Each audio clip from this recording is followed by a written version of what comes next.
नवंबर में दहशतगर्दों के खिलाफ 4,910 इंटेलिजेंस बेस्ड ऑपरेशन किए गए। 206 दहशतगर्दों को जहन्नुम वासिल किया गया। DGI-SPR के सीनियर सहाफ़ियों से मुल्की सलामती के अमूर पर गुफ्तगू कहा। बॉर्डर मैनेजमेंट पर सिक्योरिटी इदारों के हवाले से गुमराहकुन प्रोपेगेंडा किया जाता है। पाक अफगान बॉर्डर इंतहाई मुश्किल और दुश्वार गुजार रास्तों पर मुश्तमिल है। पाकिस्तान का मौक़िफ़ है कि अफगान तालिबान रजीम दहशतगर्दों की सहूलतकारी बंद करें। पाकिस्तान का मुतालबे वाज़ेह है कि अफगान तालिबान का तर्ज़ अमल एक रियासत की तरह होना चाहिए। अफगानिस्तान में दहशतगर्दी के मराकज़ और अलकायदा, दाइश और दहशतगर्द तंजीमों की क़यादत मौजूद है।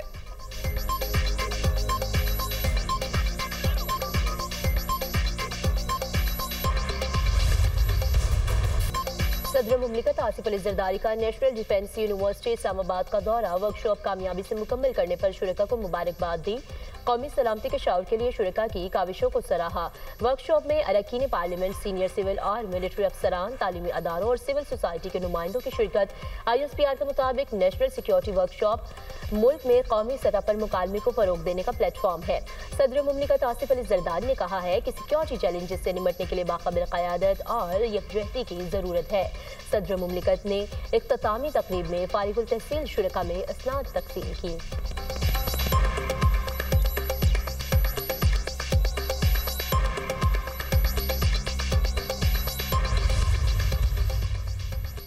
भारत रूसी सदर के दौरे से ज्यादा पुरुमीद नहीं। भारतीय सेक्रेटरी दिफा राजेश कुमार सिंह का एतराफ़। भारतीय सेक्रेटरी दिफा का रूसी सदर प्यूटिन के दौरा भारत से पहले कौमी सिक्योरिटी समिट के मौके पर मुहतात बयान। कहा, प्यूटिन के दौरा भारत में शायद बड़ा ब्रेक थ्रू न हो सके।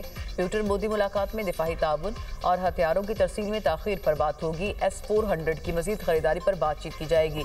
भारत को रूस से पहले ऑर्डर करदा S-400 मिसाइल सिस्टम्स की तरसील में ताख़ीर पर तशवीश है। सुखोई जहाज़ों के डिलीवरी और अपग्रेडेशन के लिए टाइमलाइन भी भारत के लिए बाइस तशवीश है। रूसी सदर व्लादिमीर पुतिन 4 और 5 दिसंबर को भारत का दौरा करेंगे।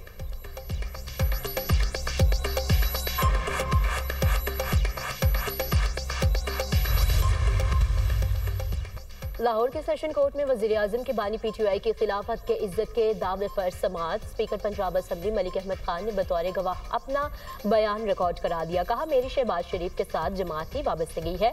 अप्रैल 2017 में बानी PTI ने संगीन इल्जामात लगाए। शहबाज शरीफ ने बतौर वज़ीर आला और वज़ीर आज़म अवामी खिदमत की।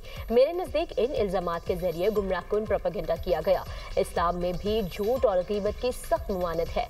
झूठ बोलकर किसी के खिलाफ किस्सा बयान करना मजहबी एतबार से भी दुरुस्त नहीं है। मुद्दई ने जो दावा दायर किया वो इस अदालत में आने का हक रखता है। अदालत ने आइंदा समाअत पर मजीद गवाह तलब कर लिए। शहबाज शरीफ ने बानी के खिलाफ 10 अरब रुपए के हट जाने का दावा दायर कर रखा है।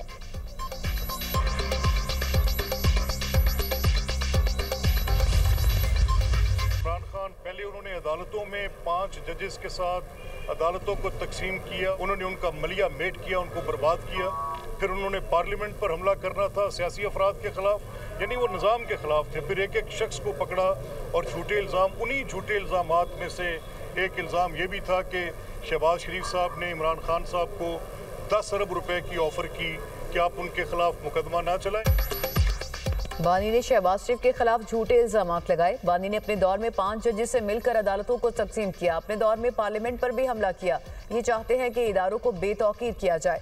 स्पीकर पंजाब असम्बली मलिक अहमद खान की मीडिया से गुफ्तगू। कहा, इल्जामात के जरिए गुमराहकुन बेबुनियाद प्रोपेगेंडा किया गया। ये सिस्टम की नाकामी है कि एक केस 8 साल में भी हल नहीं हो सका। बतौर स्पीकर अपोजिशन को पार्लियामान में बोलने का मौका ज्यादा देता हूँ। PTI वालों के रवैये में कोई तब्दीली नहीं आई।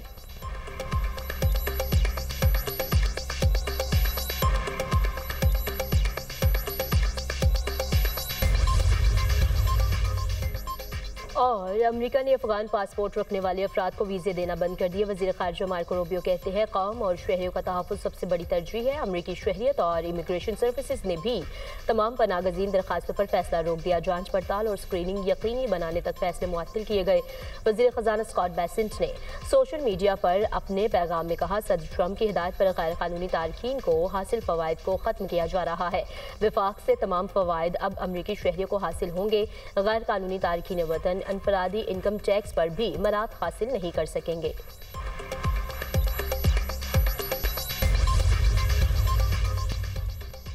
29 नवंबर अहले फ़लस्तीन के साथ यकजहती का आलमी दिन। आज दुनिया भर में मज़लूम फ़लस्तीनियों से इजहार यकजहती किया जाएगा।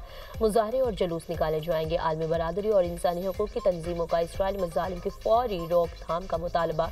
अक़वाम मुत्तहिदा के सेक्रेटरी जनरल अपने पैगाम में कहते हैं, फ़लस्तीनी अवाम को इज़्ज़त, इंसाफ और खुद इरादियत का हक हासिल है। गुज़श्ता 2 सालों में फ़लस्तीनियों के हुकूक पामाल किए गए हैं।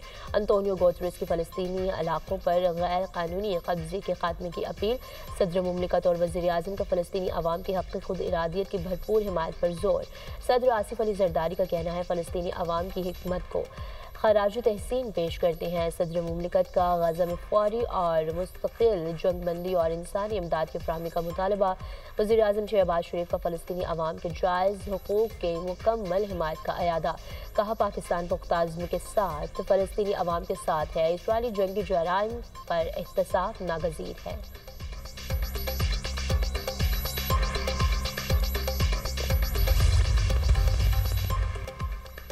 गज़ा और मगरबी किनारे में इसराइली हमले। मज़ीद 11 फ़लस्तीनी शहीद। खान यूनिस और बानी सुहेला की करीब इसराइली ड्रोन हमले। शुहदा की मजमूई तादाद 69,785 हो गई। 1,70,965 फ़लस्तीनी ज़ख्मी हुए। इसराइली फ़ौज का रफ़ा में सुरंगों में फंसे 9 जंगजुओं को भी मारने का दावा। इसराइल का दमिश्क के मज़ाफ़ात में ताज़ा हमला। 13 शामी शहरी जाँ बहक। मकामी अफराद और इसराइली फ़ौज के दरमियान झड़पें भी हुई।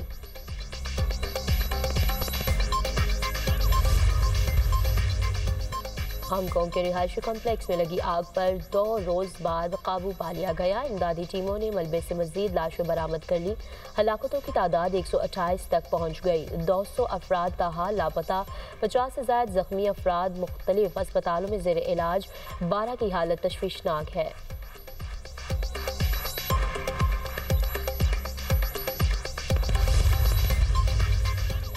यूक्रेन के सदर व्लादिमीर ज़ेलेंस्की के चीफ ऑफ स्टाफ ने करप्शन इल्ज़ामात पर इस्तीफ़ा दे दिया। सदर ज़ेलेंस्की ने भी इस्तीफ़े की तस्दीक कर दी। एंड्री यर्मक का कहना है कि वो तफ्तीशकारों के साथ मुकम्मल ताउन कर रहे हैं। सदर ज़ेलेंस्की ने रूस से जंगबंदी के मामले पर यर्मक को अमरीकी सदर के साथ मुज़ाकरात की जिम्मेदारी भी दी थी।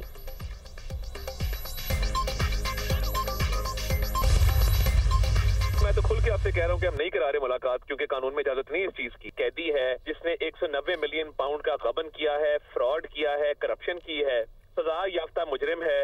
उसके साथ जो भी सलूक होना है वो जेल मैनुअल के मुताबिक, कानून ज़ाब्ते के मुताबिक होना है। अगर कोई ब्लैकमेल करे कि जी हम धरना देंगे, फलां करेंगे, जेल के बाहर सड़क ब्लॉक कर देंगे, करते रहें। रोज लॉ एंड ऑर्डर के हालात पैदा करेंगे, जेल के बाहर पूरा एक मजमा लगाएंगे, सेफ्टी एंड सिक्योरिटी को कॉम्प्रोमाइज करेंगे तो कोई मुलाकात नहीं। बानी पीटीआई से मुलाकात पर एलानिया पाबंदी है। किसी धरने से ब्लैकमेल नहीं होंगे। कानून ये इजाजत नहीं देता जेल के बाहर जाकर बदमाशी करे। ये अडियाला जेल के बाहर अमनो अमान की सूरत हाल खराब करते हैं। कानून की खिलाफ वर्जी के सबब मुलाकात नहीं होने दे रहे। बानी 190 मिलियन पाउंड में सजा याफ्ता मुजरिम है। कल को कोई कातिल भी मुलाकात का कह सकता है। वजीर इत्तलात अताउल्लाह तारर की दुनिया न्यूज़ के programme tonight with Samar Abbas में गुफ्तगू। वजीर आला खैबर पख्तूनख्वा पर लफ्जी गोलाबारी करते हुए बोले, वो सूबे के मामलात को देखें। सुहेल आफरीदी बुजदार ++ बन चुके हैं। बानी पीटीआई को किसी और जेल मुंतकिल करने की कोई तजवीज़ ज़ेर गौर नहीं। पीटीआई में अंदरूनी कशीदगी की वजह से मामलात ख़राब हैं। पीटीआई की खातून रहनुमा ने भारतीय और अफगान मीडिया को फीड किया।